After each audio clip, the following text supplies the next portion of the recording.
Patay na dolphin na padpad sa pampang sa General Luna, Quezon. Narito ang report ni Paul Hernandez.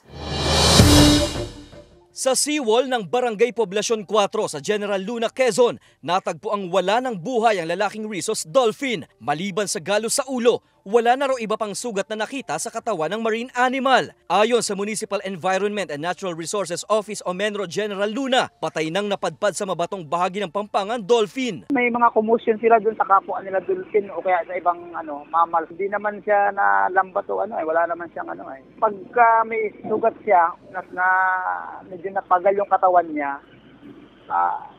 pag natabi na siya, hahampas ng alon, namamatay na siya, sir.